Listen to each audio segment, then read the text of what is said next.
The movie opens up by showing a bus carrying several CIA members to an apartment. They will conduct an ambush on a tattooed man named Carter, who was in the apartment room. Arriving in the room, the CIA agents asked about the whereabouts of Dr. Young to Carter, but he didn't know anything because he had amnesia. One of the CIA agents showed a video of Carter with Dr. Young and challenged the CIA to come. Seeing the video, Carter still looks confused because his memory is completely blank.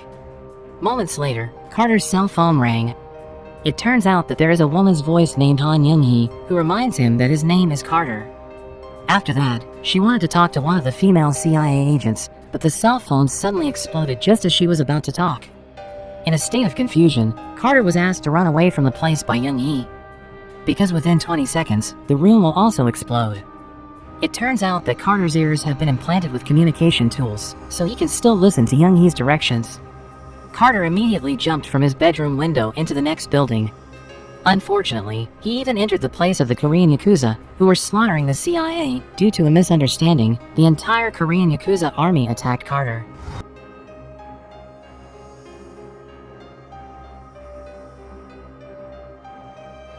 Luckily, he managed to beat them all, then fled from there. Even so, Carter is still chased by CIA agents, but he can escape because Young-hee continues to direct him. One of the CIA agents in a clothing store can hold Carter until a fistfight between them, but he can easily defeat the agent. After that, Carter took the time to pick up a pair of shoes and a jacket at the store and continued his journey according to Young-hee's directions. However, it turned out to be a sick person's room. Young-hee asks Carter to fight the male CIA agent hiding behind the window to wrest a device from his hands. The fight ensues, and in the end, Carter manages to win the fight and secures the CIA's device. Shortly afterward, Carter asked Young-hee why he was being chased by CIA agents. She said a bomb with a blast radius of 10 meters was embedded in his mouth. If he refuses to cooperate, the bomb will activate. Afterward, Carter is asked to go to a car to get answers to all the questions in his head. After a long search, Carter managed to find the car. Besides that, he found a man and a woman who immediately took him away from the pursuit of CIA agents. In the car, Carter handed the device he had seized to a woman named Choi Yo-jin for her colleagues to hack. Yo-jin is a BIA agent who handles strategic relations between South Korea and North Korea. Through a tool in his ear, Young-hee explains to Carter that she is from the Foreign Department of the North Korean Labor Party.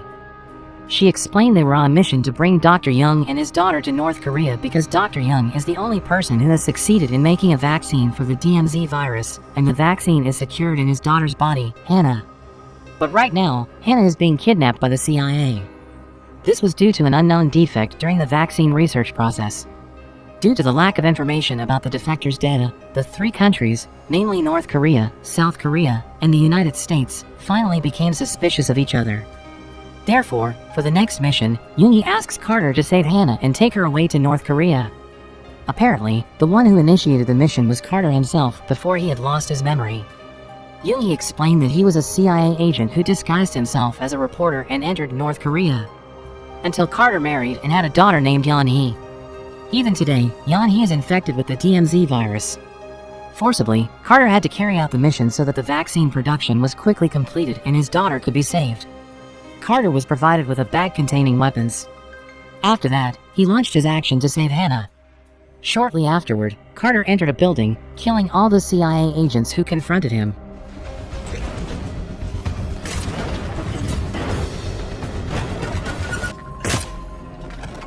Young-hee continues to give him directions until he finally finds Hannah, but she doesn't want to go with Carter because she fears him. After that, Carter gives his cell phone to Hannah, and Dr. Young talks to her so that she wants to go with Carter. Shortly after, Carter had to carry Hannah down from the top of a building through a window while being chased by CIA agents. Even so, they could still escape and take a car carrying newspapers he snatched from the driver.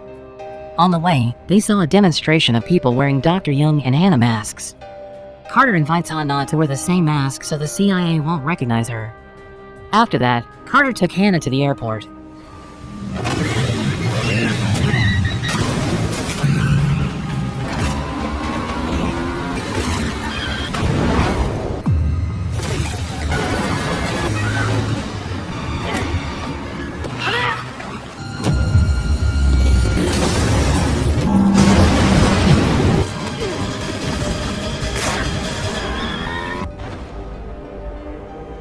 They meet a male director who is a strategic relation of BIA named Kim Dong-gyu, who is resourceful in escorting them to fly to North Korea.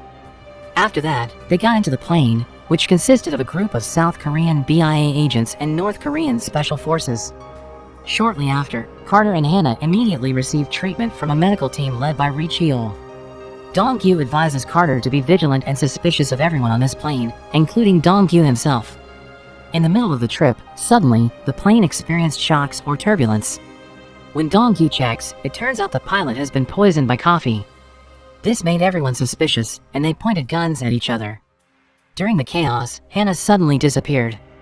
At the same time, Carter gets information from Young-hee regarding Hannah's whereabouts. He moves quickly and manages to find Hannah in the cargo hold. Unexpectedly, Ri Cheol attacked Carter from behind until he was cornered. Luckily, Dong-gyu comes and shoots Ri Cheol. He asks Ri Cheol who was the one who ordered him and who was the mastermind behind the coup who didn't want the vaccine to be spread. But instead of answering, Ri Cheol counterattacked Dong-gyu and shot him. After Dong-gyu died, Carter quickly attacked Ri Cheol and told Hannah to run away. Unfortunately, he was defeated because Ri Cheol used explosives. Hannah ran away and reported the incident to the staff of the representatives of the two countries. Hearing her story, the two countries were again at odds. At that time, Ri Cheol appeared in front of them, saying that he did that because Dong-gyu was a CIA spy. Not long after, one of the women named Sun-hwa from North Korea came out of the pilot room infected with the virus, so chaos ensued. Seeing such chaotic conditions, Ri Cheol took advantage of the situation to escape through the part of the plane that was opened by the explosion during the fight against Carter earlier. Apparently, Carter turns out to be alive and stuck on the plane. He saw Ri Cheol carrying Hannah, and he immediately jumped after the two of them until a fight broke out in the air. After a while of fighting, Carter finally managed to defeat Ri Cheol. He also managed to save Hannah until they both fell into the back of a pig truck. However, Carter was still being chased by a group of CIA agents until a fight broke out on the truck.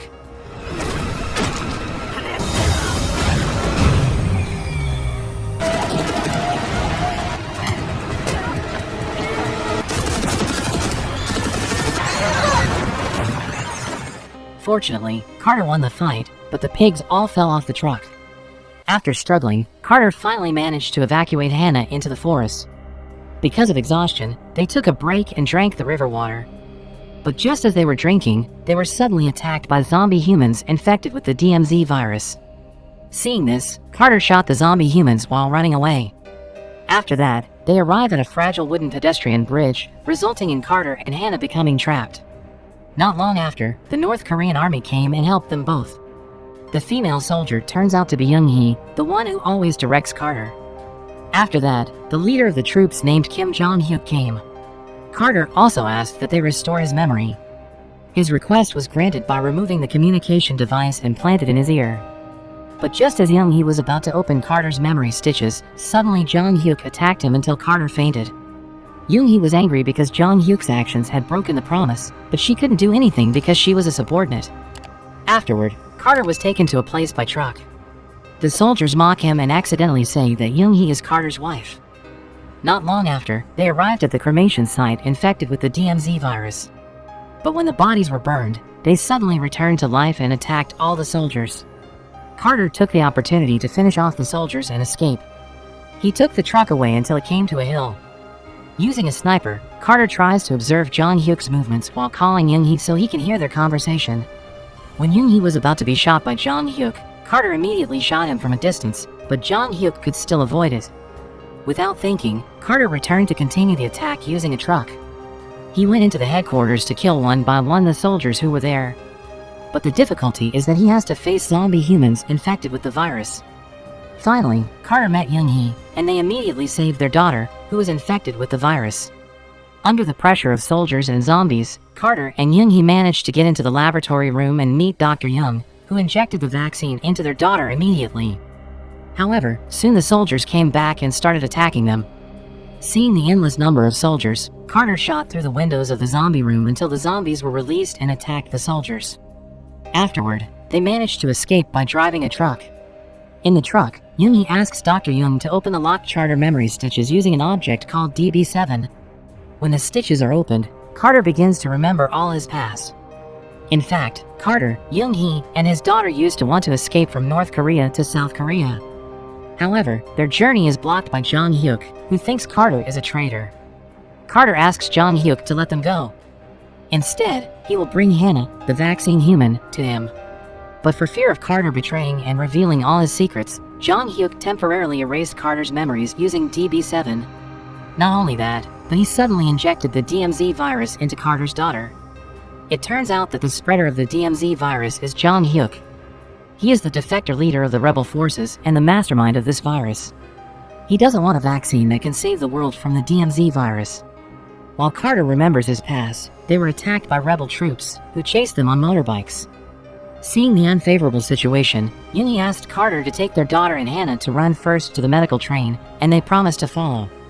Carter, his daughter, and Hannah immediately fled to the medical train using a motorbike, until they finally arrived on the train, but apparently, their struggle did not end there because the rebel troops were still chasing them with trucks. As a result, they fought with guns and clashed physically. However, as it turned out, the two troop trucks couldn't beat Carter until two more helicopters came to attack him. A fierce fight ensued in the air. Suddenly, another helicopter came carrying Jong Hyuk and shot the train at the back with a bazooka.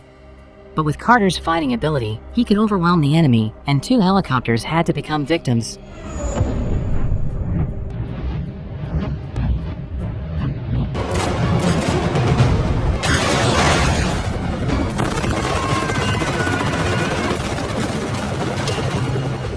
Not long after, from behind, Dr. Young and Yoonhee also came to help them. Seeing the help, Carter jumped into Jong Hyuk's helicopter, and a fight aboard the helicopter ensued. Not only fighting Jong Hyuk, but Carter also attacked the pilot until he died, and the helicopter ran automatically. When the train was about to enter a tunnel, Carter, who realized it, immediately killed Jong Hyuk, and he jumped toward the train.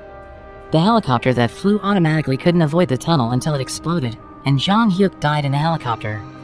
Carter, who survived, approached his daughter, who had woken up in Yoonhee's arms. They were finally completely free from pursuit and continued their journey by train. Suddenly, the railroad crossing over the lake exploded, and the film ended.